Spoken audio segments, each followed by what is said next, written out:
My name is Elizabeth Girdwood, and I have the pleasure of facilitating today's webinar. There's a whole team behind me, and we've sorted out a few crises this morning with our internet bandwidth. But over the next few months, you'll be meeting them all as we share this facilitator role. We're excited at Data Drive 2030 to continue the ELOM in Practice webinar series into 2026. And this series is a response to the request made at various in-person community of practice events that we make the touch points for ELOM users more frequent throughout the year. So approximately every 6 weeks, we aim to gather online as a community to hear from colleagues who have completed ELOM studies. And our objectives are relatively simple. We want to provide a forum for users to learn from other studies and share their findings with the sector. So we welcome you.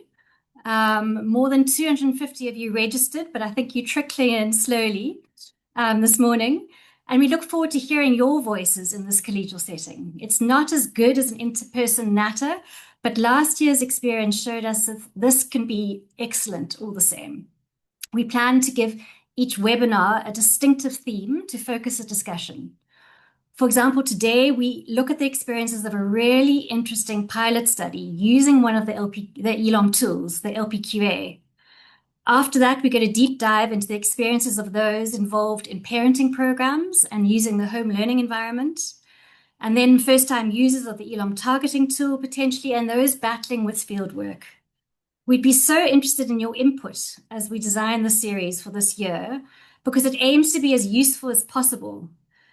So if you could let us know what you need and what you'd like to hear more of, we have got a feedback form that will automatically pop up once this webinar is completed. So this is our first webinar of the 2026 series, and it's on the topic, using personalized feedback to improve early learning program quality. Can relatively light touch feedback improve the quality of early learning programs? You know, we all know that improving the quality of these ELPs remains one of the most important levers for strengthening child outcomes. And while intensive coaching and mentoring models are important approaches to quality improvement, many unsupported ELPs have limited access to this type of ongoing and quite expensive support. So this pilot project, which went on in 2025, explored whether structured observation data and personalized feedback alone could contribute to measurable improvements in program quality within unsupported ELPs. As you probably already know, the Learning Program Quality Assessment Tool, the LPQA V2, is a standardized classroom observation tool that's designed to measure the quality of ELPs for children aged 3 to 5 years. It assesses 22 observable indicators across 5 domains and generates classroom-level reports, highlighting strengths and areas of improvement. So we're going to use a fairly standard format across every webinar. The presentation will aim to be around 35 minutes, and then we'll have a 20-minute discussion around the findings and experiences, and we'll open the floor for questions at that point. But let's start with some housekeeping. Because it's the first webinar in our series, we'd really appreciate any feedback at the end of the webinar. The feedback form will open automatically once the meeting ends. And we're going to be posting some really useful resources in the chat as we get to those in the webinar. So look out for our center level report if you're interested, or a self-assessment checklist. We are recording the session and we share that on our socials afterwards. I hope everyone's okay with that. And then once again, keep your microphones off, your cameras off if you'd like to avoid interruptions throughout this process. We'll be answering questions at the end of the presentation, so post your questions in the meeting chat or the Q&A room. And I'll ask you to unmute yourself and ask your question directly when the time comes. But please make it a question and not an observation, and make it as short as you can so we can fit in as many as we can. Now, I'd like to introduce you to the speaker and the program we work so closely with MBE. Kaylee Cook is the research manager at Data Drive 2030 and played a role in the updating of the LPQA tool to version 2. And she was part of the team conducting the pilot program we're going to present today. In addition to that, she is deeply passionate about early childhood development and empowering parents and principals and practitioners to give children the best start they can. Over to you, Kaylee. Good morning, everyone. Thank you so much for being here. Yeah, as Liz said, I think nothing beats in person, but I think this is pretty cool that on a random Wednesday we can all be together, learning together, and yeah, sharing experiences. So thank you so much for taking the time to be here. As Liz mentioned, my name is Kaylee. And I see Linda Biersieka is in the room, who actually is the brain behind this tool. So I'm glad she's here in case there are any other questions around the tool. So let me just go ahead and share my screen.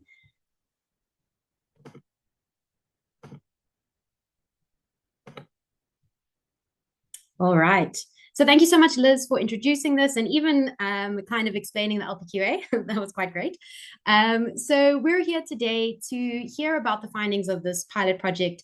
As Liz mentioned, it was a partnership with IMBE. They were really gracious to partner with us and help us make this a reality.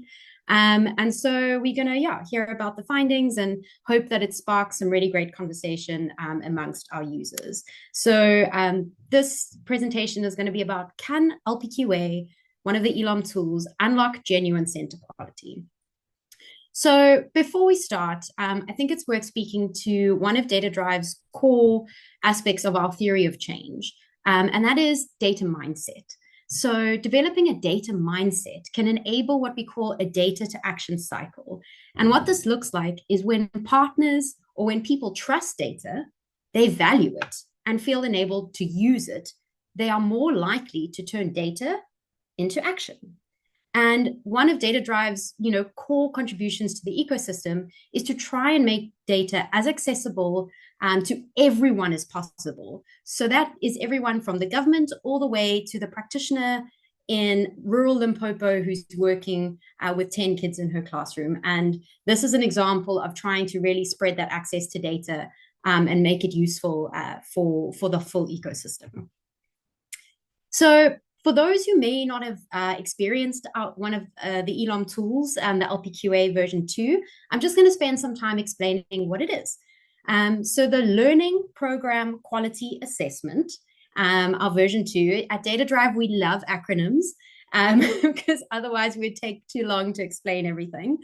So our LPQA version 2 is an observation-based assessment that looks at 22 items that are related to early learning program quality.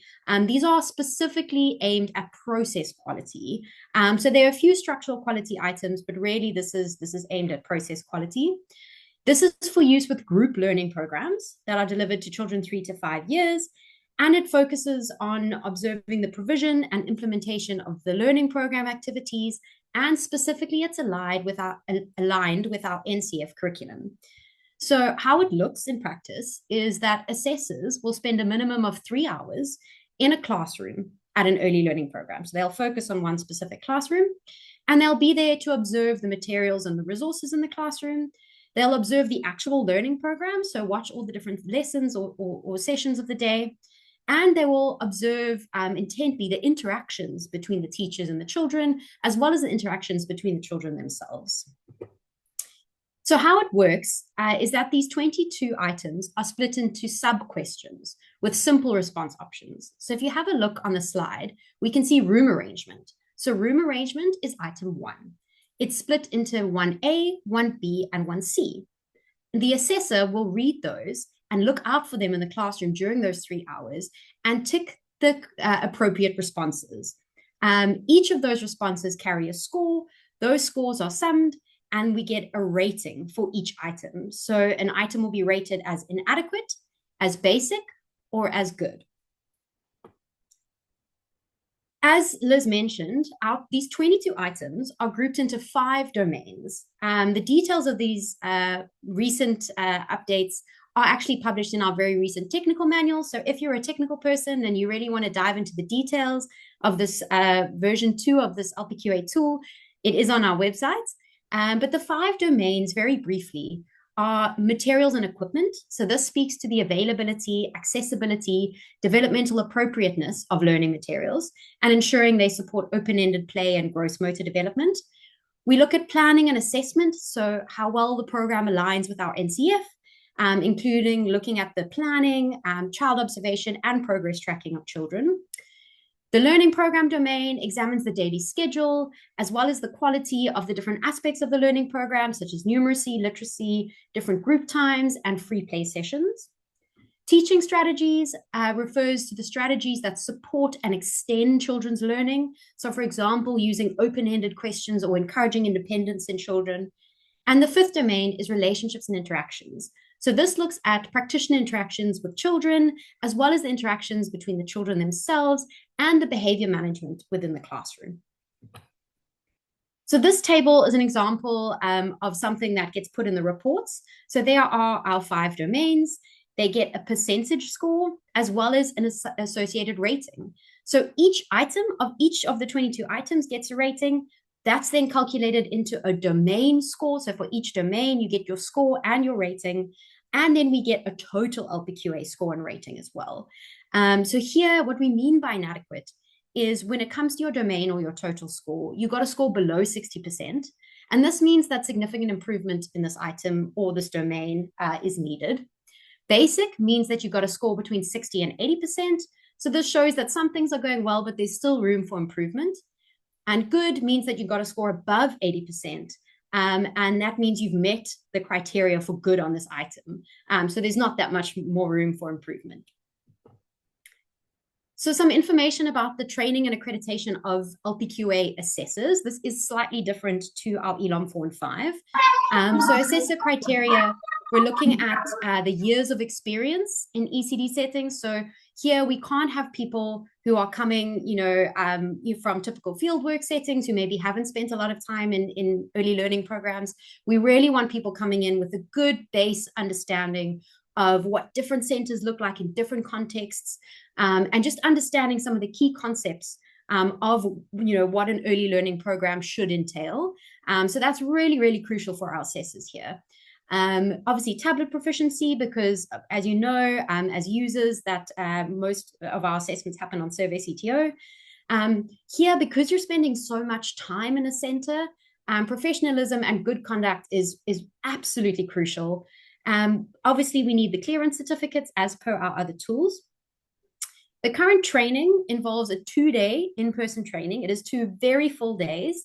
And the training includes theory. So we really dive deeply into the theory behind all of these aspects of quality. So what does that quality look like? What does it mean? Why do we do it? And really dive into the theory. And then we have some practical. So we visit 2 centers of varying quality to get some practical experience of really being in the classroom and scoring on those forms. And then to be accredited, you need to score at least 75% on an inter-rater reliability video. So one of the most exciting aspects of the LPQA version 2 is the expansion of our reports. So our reports are really aimed at any level here. So this is aimed to be useful for a teacher, aimed to be useful for a principal, but also useful for organizations who are supporting those people. So we've really tried to aim this as broadly as possible and have it as accessible as possible to everyone. And here, for the first time, what Data Drive has is what we call an ELP level report. So an individual early learning program, if a classroom is observed, they can get an individualized or personalized report to their center. We obviously also do the group level report. So if you're an organization who is servicing about 20 centers, you can have all of those centers assessed, and you will also get that group level report. And as per usual, we have both our dipsticks, so a once-off where you get a report, as well as a pre-post. So all the reports contain information, some background information, just to help you understand what this report means. So it gives you some information about the importance of quality. It explains the LPQA as well, and how that was done. It includes tips on how to read this report. The results, as we mentioned, provide, the full range of scores. So item level ratings, so each of those 22 items, detailed ratings on those items. It gives us the domain scores and ratings and the total LPQA scores and ratings. It also provides some contextual information that we collect alongside the LPQA. And then really importantly, each item, as you can see on the right-hand side, Each item is explained in detail with helpful tips to support practitioners to improve their score or their rating on that item. So if you have a look over there, materials and equipment is the domain on that table. And there's 5 items within this domain. The first one being indoor materials. And you can see underneath the table, we have indoor materials, and it explains exactly what you need to get a rating of good on that item. So really trying to be as informative as possible. We've also started including links to other useful resources that speak to quality within those reports. So really trying to make them as actionable as possible. So the reason we're all here today, now that you have a good understanding of our LPQA, the report setup and how it works, we're going to speak about this pilot project that we did. So this project, as is mentioned, partnered with IMBE. And we really, Data Drive was trying to see whether we could reach unserviced early learning programs. So IMBE did provide, they were on a journey to provide some business assistance, but IMBE did not provide any sort of curriculum or center level sort of assistance. So many of the centers on their program were considered unserviced.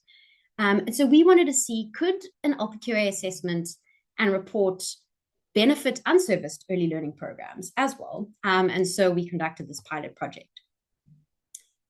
The key objectives were to test the usability and impact of our enhanced report, as I just explained to you, in helping early learning principals understand and act on quality gaps.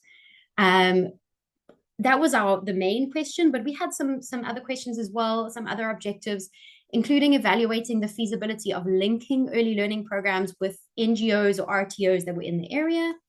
And we really wanted to use this as an opportunity to identify barriers and enablers to change or to change in quality in unserviced early learning programs. So programs that weren't receiving any outside help on top of this. So this hopefully would help us inform future scaling strategies. So what did the study or the pilot project look like? So we had a baseline and an end line, also referred to as pre and post. I kind of alternate between the two. Baseline is pre and end line is post. So if you hear me using either or, just know they mean the same thing. So the baseline happened in May to June of last year. And what that looked like is we had recruited early learning programs. They opted in. It was completely voluntary. And we made a first visit. In that first visit, we conducted, or the assessor conducted the LPQA. So spent 3 hours. Straight after the LPQA, they then sat with the principal and did an interview to get some additional information from the principal about the center, but also about what they understood as good quality.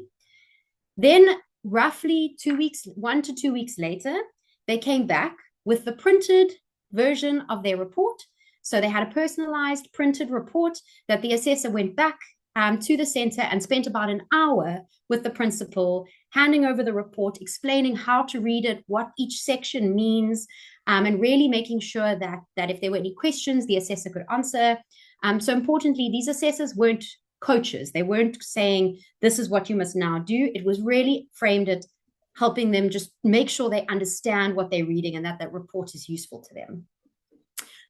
We also, at the end of the baseline, conducted some focus groups with principals and assessors just to get a sense of how they experienced it. Then at Endline, we followed a very similar approach. So this happened in October to November of 2025. So we did a visit to do the LPQA assessment. And then again, roughly 1 to 2 weeks later, we came back and handed over what we now called the then and now report. So that was our pre-post report. So that report actually included all the information, all the scores from the baseline and the end line. So they could actually visibly see what the changes were amongst that. That then, after we'd handed over, the assessors had handed over the report and gone through it, spent that hour with them. The assessors then also conducted another interview with that principal. Now that they'd received that report, you really get a sense of how they were feeling at the end of this process. So the final sample included about 147 centers that had a pre and a post, so managed to have both. And then in terms of having the interview data as well, we had about 129 with what we call complete data, which means we had the full interviews and the pre and the post for all of them. So we speaking about this pilot project in the sense of an assessment as intervention approach. So this process included obviously the assessment, the LPQA, followed by a detailed report aimed at the level of the principal, and assessors spending about an hour taking principal through the results. So beyond that, there was no additional support that was provided. It was really seeing, can information or personalized data actually drive or help them see where their strengths and weaknesses may have lied, and then help them to make data-driven decisions on where they need to take some actions. So the hope is that this also created a bit of motivation and accountability for the principals themselves. Obviously, one of our sort of cautions with this process was that we might actually be highlighting weaknesses in a center without providing necessary support. So yes, we're saying that information is helpful, but in cases where a report might have highlighted lots of inadequate items, without stepping in and providing additional help, this could potentially be harmful. And so what we did was we added to the reports a list of RTOs and NGOs that were working in the area that were willing to let us put their name on this list. And basically, principals could then phone or make contact with any of these organizations that offered a range of support. So when it comes to this assessment as intervention, we need to keep in mind that there were some assumptions that we were making, which may or may not be true. And I think it's always important to hold this in mind when you're doing an intervention. So the first one was that assessment, report, and feedback can function as an intervention through awareness, reflection, and data-driven decision-making. So we were viewing this as an intervention, and so that was our assumption. The next was that principals would understand the report, that it was aimed appropriately, and that they would be motivated to act on it and implement improvements based on it. That linking early learning programs to RTOs or NGOs could potentially enable further support. That assessors can effectively play a dual role, that assessors can be both measurement and feedback. You can think of some cases where there might be a conflict of interest when it comes to that.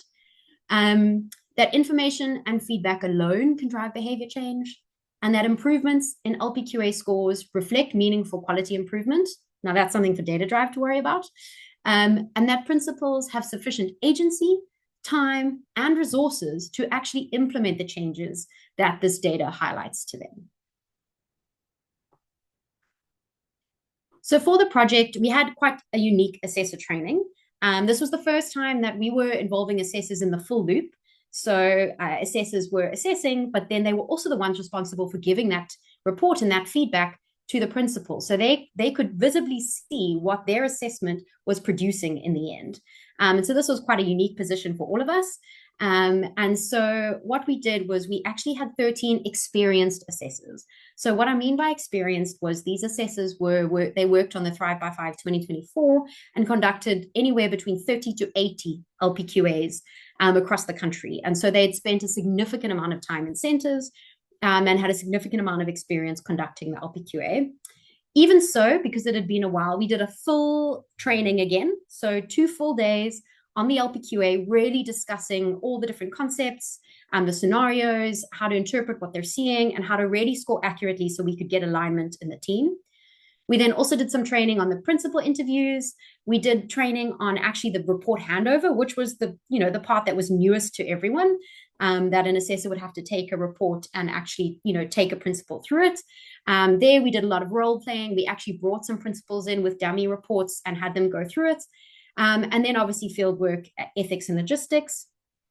Then before the inline training, the same assessors came to complete another day to focus on the new format of the report and handing that over, and the updated principal interview. So just to note, our aim was to have the same assessor return to the same early learning program, both for reliability of the tool, but also trust that was built with that principal. We don't take it for granted that once you build trust, you have to maintain it. We had really seen a connection that had been formed between the assessor and that ELP. So at all cases, we tried to maintain that. Unfortunately, we had 2 cases where that wasn't possible. One assessor was not available for inline, and the other assessor got injured halfway through. And so we did have some cases where the assessor was different. In terms of fieldwork, looking at how our weeks looked, how did we structure this? So those who work in the early learning programs might know that Mondays and Fridays are quite difficult and not always predictable. So we chose Tuesday to Thursday to do the LPQAs because we wanted the most routine, regular day possible to do our observation of quality. So what we did was then on Mondays, the assessors would go and hand out the reports to the 3 previous schools that they'd worked with the week before, an hour at a time. And then on Fridays, the team would get together. The printed reports for handing out that next Monday would be given out, and they would practice going through it and make sure they were prepared. So again, the reason we're all here, the results. What did we see? So without further ado, firstly, just to give you a sense of kind of the diversity of centers that we had in this group, while they were from a similar area, and many of them on a similar journey, the size differed drastically between some of them. We had some centers that had been around since the 1940s and other centers that had started up, 2 years ago. There was a big range in principal and practitioner experience and qualifications. So we did have a nice range. We did collect other contextual information, but I won't present that today. So again, remember, we did an interview with the principal before they received their first ever report. So that this was just to find out, before we gave them a report, what did they see as, what did quality mean to them before?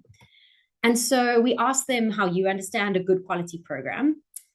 And it was an open-ended question, but we kind of grouped them into categories. And the top 3 that actually came up when we asked about good quality was safety and security, nutritional food, and then good teaching and learning activities. The bottom 3, so the 3 that were mentioned the least, were mentioned, but mentioned least often, was space and environment, parental engagement, structure, and organization compliance. So that might be interesting to a few of you in the room. We also then asked them, what is impacting your ability as a principal to improve quality at your center? Some of the things that came up was when parents don't contribute to any changes, obviously failing to get support from DBE or NGOs to implement the changes, time and money, as one would expect. Some of them said teachers don't like to implement new things, and obviously not having enough time to manage everything. So time and financial were really quite prominent there. So here we are, the LPQA ratings at baseline. So if we have a look here, so this was our baseline, and these scores actually quite closely mirror those of the Thrive by 5 index.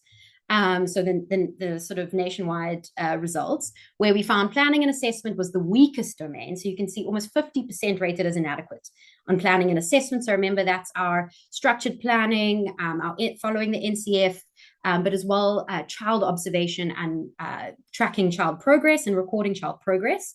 The second weakest domain was our teaching strategies, with 30, roughly a third being inadequate at teaching strategies, a really important domain. And again, this pretty much mirrored Thrive by 5. So it just shows again and again where some of our weaknesses are lying. And then this was inline. As you can see, the proportion of green increased quite dramatically. So the top bar is the total LPQA, and then it's your 5 domains. We can see that planning and assessment went from 30% rated as good to over 50%. The number of inadequate reduced. So that we really saw, even though it remains the weakest domain, to see that much improvement was really exciting. We saw improvement across all of the domains, but specifically teaching strategies and planning and assessment, I think, got us the most excited. So this one just focuses on our overall LPQA rating. So you can see the huge shift in ratings.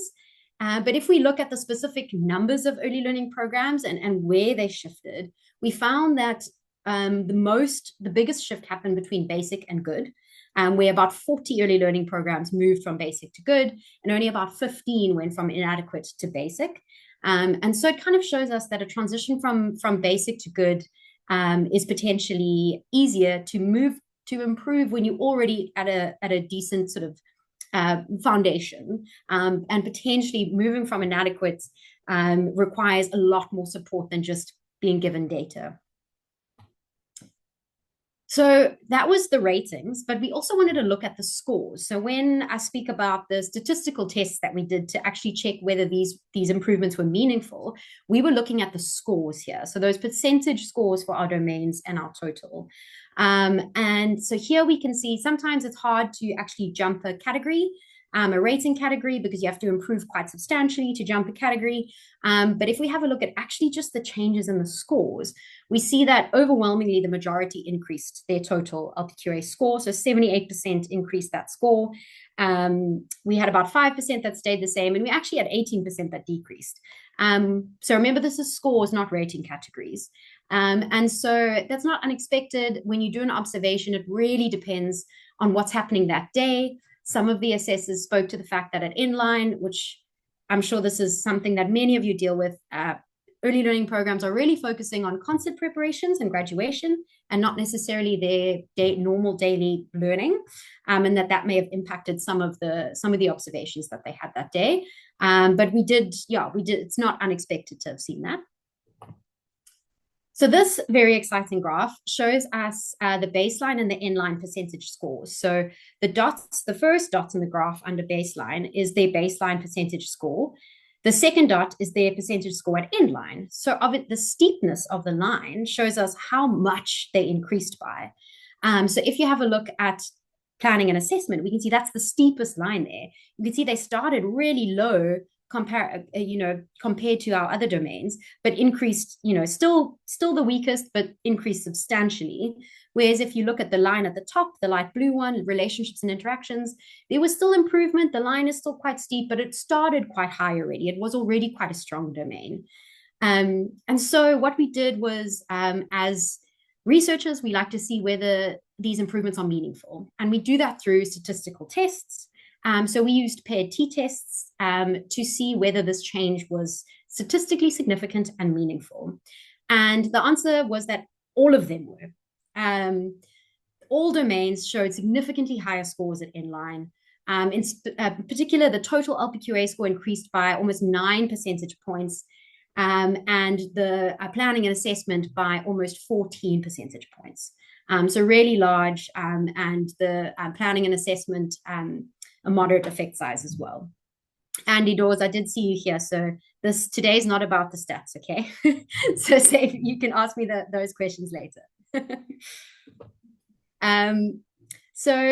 Andy, this might also be for you, but obviously when we're looking at these statistical tests and looking at these changes, we want to explore what are some of the things that might have impacted those changes. So are there things that might have, like what we say, confounded or sort of kind of caused changes that wasn't just actually handing the report over? So we looked at something called attrition bias. So looking at the difference between centers that actually didn't join for inline. So perhaps they didn't improve a lot, so they didn't want to join. We looked at assessor variation. So remember, there were about 14 where the assessor changed between inline and baseline. We looked at major disruptions. So we asked principals if there was any major disruption and looked at whether compared those who had at least one major disruptions with those who did not. We looked at additional funding injections, and then we looked at teacher continuity. So there was actually about 28 ELPs that had a different teacher between baseline and inline, and that could be for a variety of reasons. And so we compare scores to see if any of those actually impacted. So what we saw is that there was no evidence of impact from the first 4, but we did actually see that with teacher continuity, there was significantly higher scores at inline, but actually the difference between baseline and inline, so the change in scores wasn't significantly different for those who had the same teacher and for those who didn't. Similarly, we looked at some of the contextual information we had, like program fees, practitioner years of experience, teacher continuity, to see whether it predicted quality at either of these times. And we found that, as expected, program fees, practitioner years of experience did impact the sort of total score on LPQA. So more years of experience meant a higher LPQA score at baseline and at inline. But interestingly, none of these were actually significant when we focused in on the change in LPQA. So looking at that magnitude of change, how much did it change? And really, that's what we're most interested in. And so what this shows us is that really all early learning programs, no matter where they their program fees were or their teacher experience, they had the same potential to improve their scores over time, which is really important. We then asked the principals how they felt after they'd received their then and now. They could see where they were. Did they improve? Did they go down?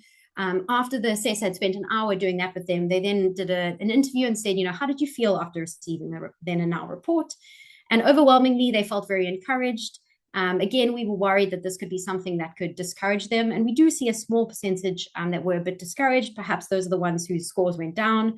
But overwhelmingly, they seemed like this was actually an encouraging process. Most of them said that they had managed to make some changes, but also most of them said that there were more changes they wanted to make, but they couldn't. And the barriers to those, as expected, are financial and infrastructure barriers. So in terms of our list, linking our RTOs and NGOs to these unserviced early learning programs, less than half of them actually contacted any of them.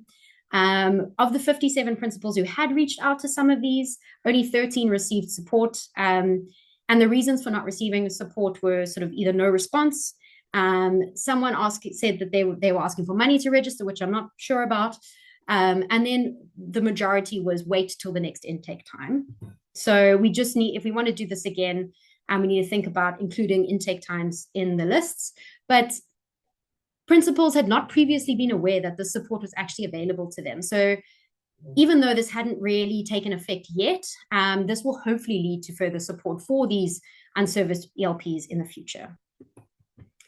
So we also had, as I said, the focus groups from the principals, and there's a few points here that I think are really helpful to know. So we had about 23 principals in 2 separate focus groups, and trying to understand the experience of the baseline now. So they had their assessment, they received their baseline report, and this was about 2 weeks after that. Their general feedback was that actually the presence of assessors increased their accountability. Principals were familiar with most of the content in the reports and said that information can be just as helpful, if not more helpful, than getting a resource. They mentioned some of the more administrative things were the things they were most likely to fix because it felt like quick fixes. But open-ended questions was actually quite a new topic or new concept to most of the principals. Some of the barriers to the quality improvements, they mentioned the need for teacher training, but then also mentioned that when they train their teachers leave for better jobs. There was some teacher blaming by the principals, so saying, oh, I tell them what to do, but they don't do it, which was a fear of ours, but it really was with a very small amount of ELPs that happened. In-person focus groups from the assessors showed us that there were some teacher swap tactics that were done with the assessors coming in, and the teachers would point out that, why is this teacher teaching us today? So it was very obvious if they had swapped out the teacher for the day. They saw some foreign national teachers being hidden or swapped. They also found, that they actually said that in resource-constrained environments, they were still really proud of what these principals and teachers were able to do.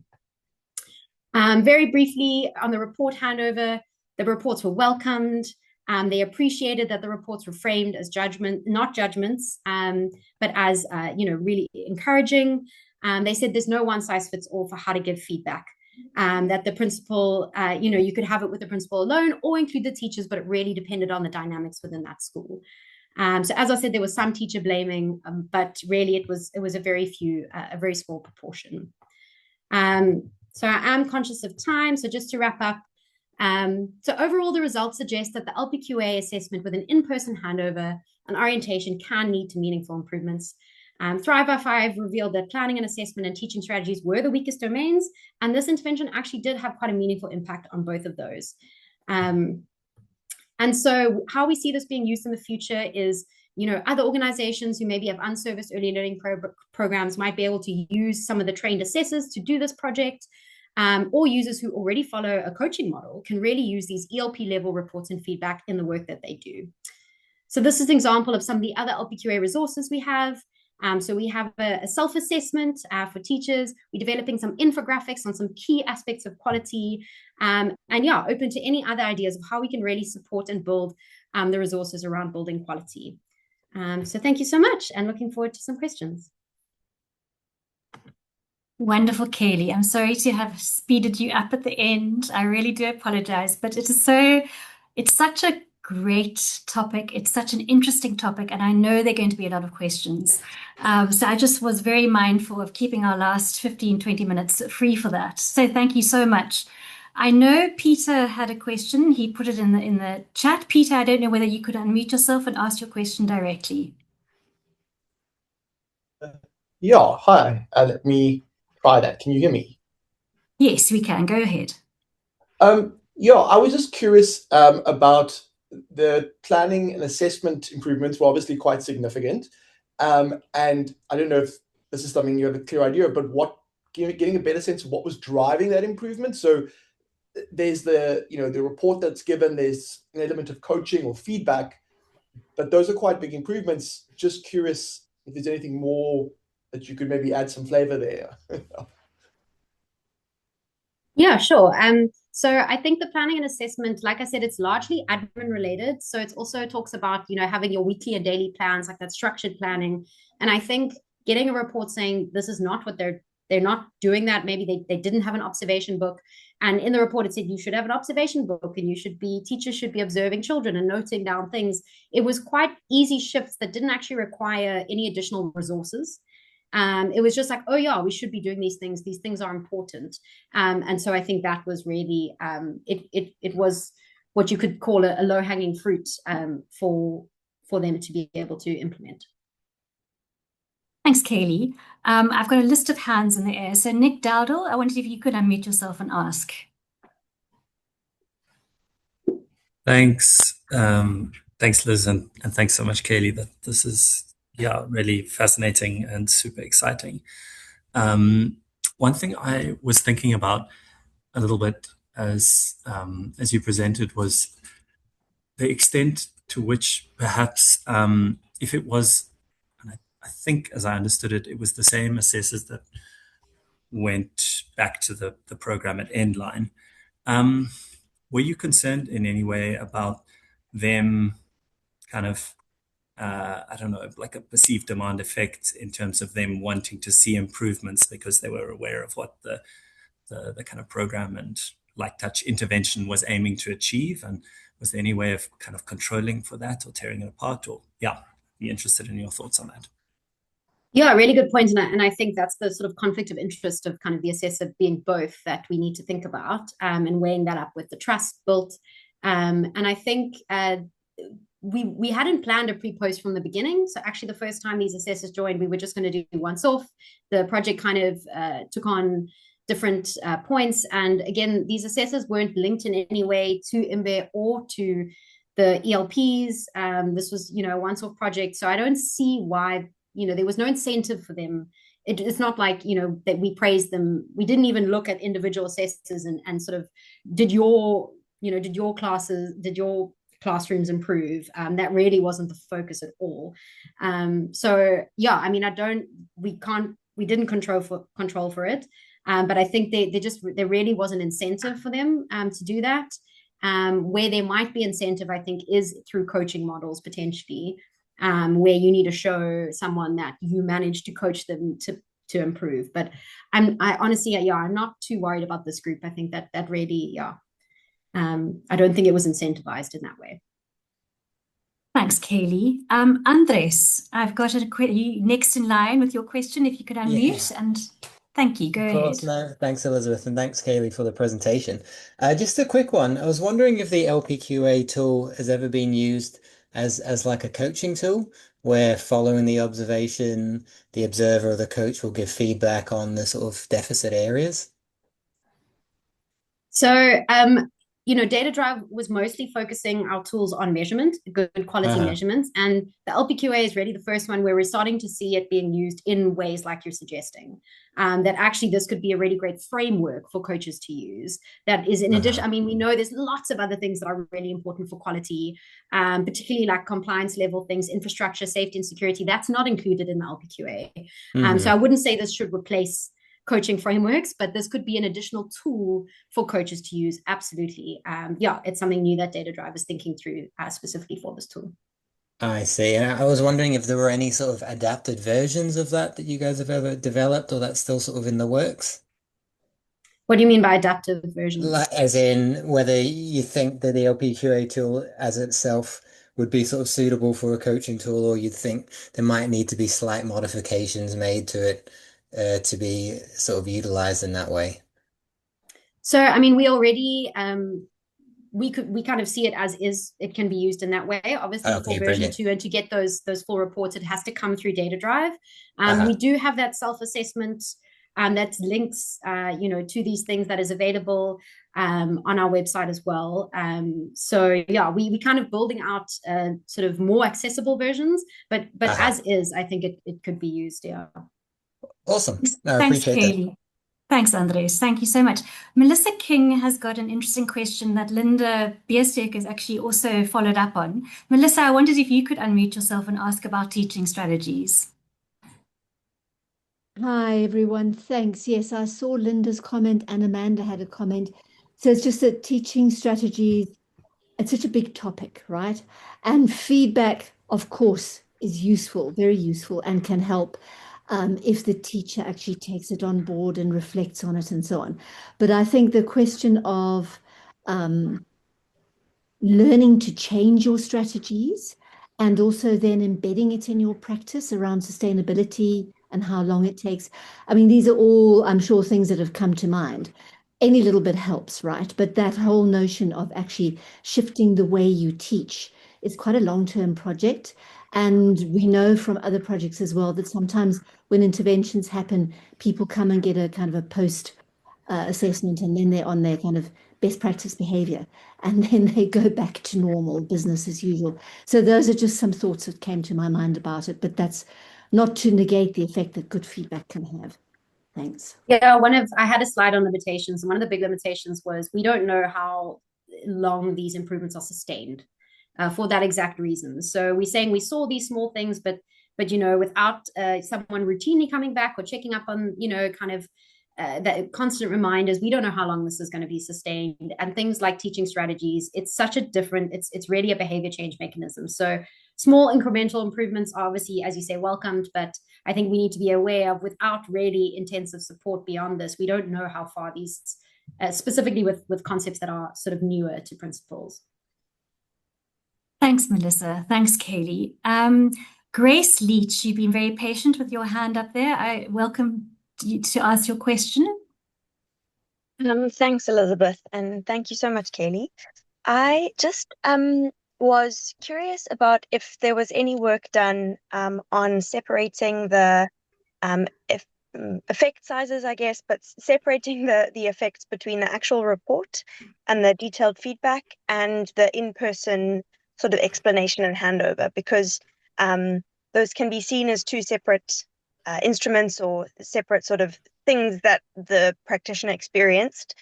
I'm assuming that the printed out report was then given to the principal, and she was able to keep it and read it again. So that's certainly one intervention. But I think the in-person explanation and dialogue and back and forth and asking questions, answering questions is another intervention.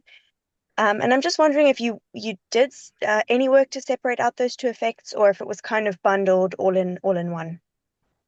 Yeah, I mean, we saw it as one. I think we, and in sort of longer explanations of this, we always say it wasn't just a report. It was a report and an in-person handover and explanation. Like we didn't have a control group. I think that would have been great to actually have a control group and test report only versus not.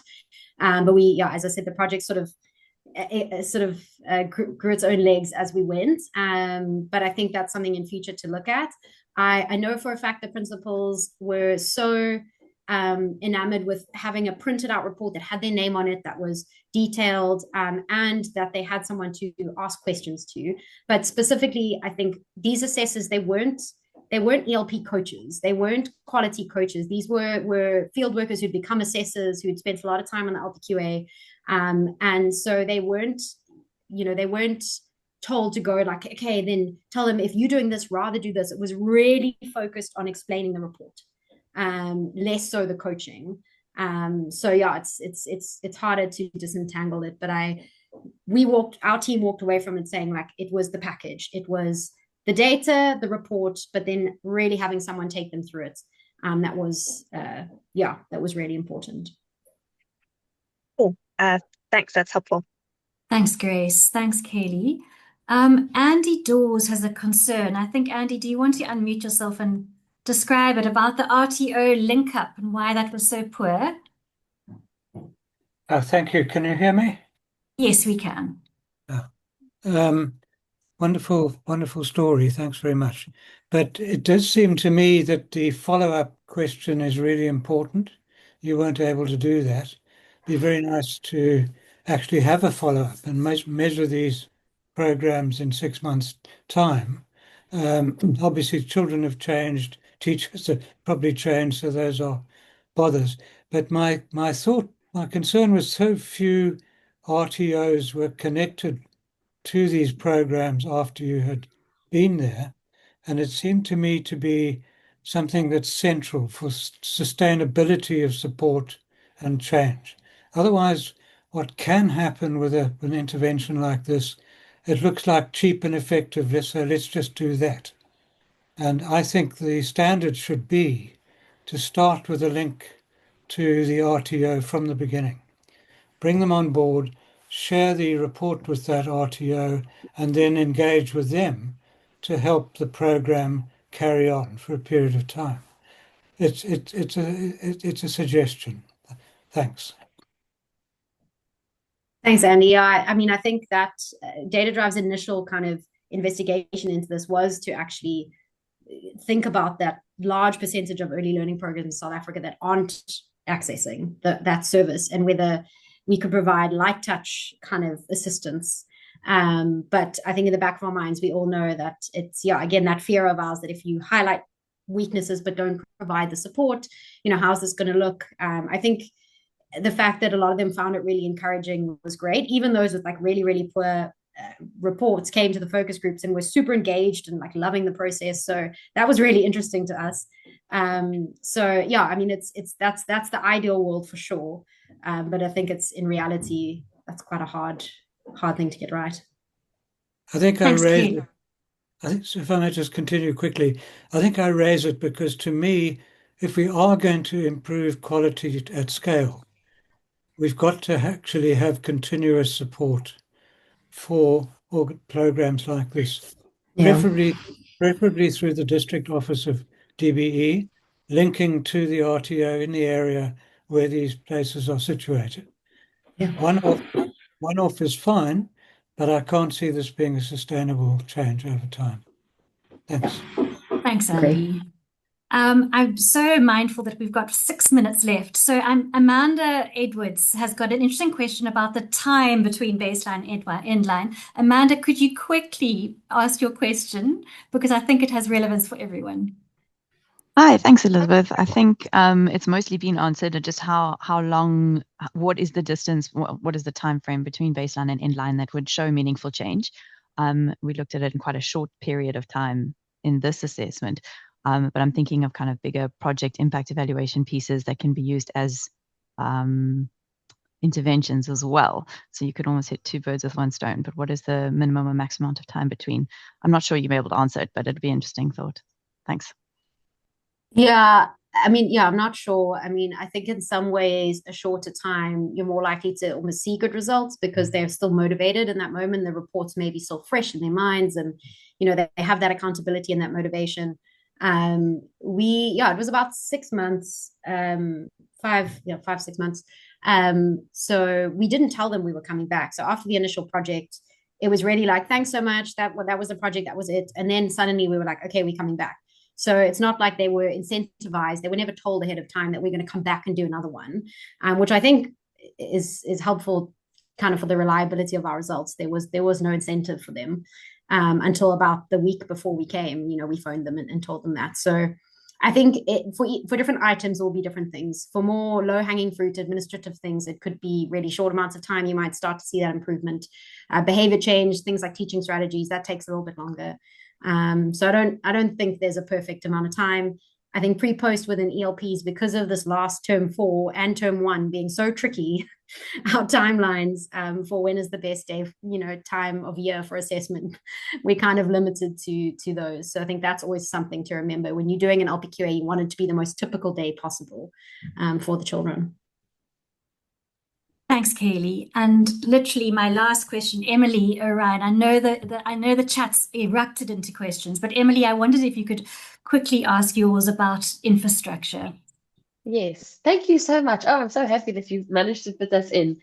And thank you for the support. So it's basically just to ask, we see that 92% of principals are saying that, one of the changes after all of this that they are not necessarily going to be able to make is around infrastructure and materials. Now, that's very interesting for us as Breadline Africa, who supply infrastructure primarily. I just wondered if you were able to say more about that. What kind of infrastructure, what kind of materials, that sort of thing. Thank you so much. Yeah, sure. So we didn't the questionnaire didn't get into that much detail, unfortunately. But I know a lot of it was relating to space, being able to a lot of these I think were early learning programs that kind of had probably been day mothers for many years and were kind of in the transition to trying to get registered.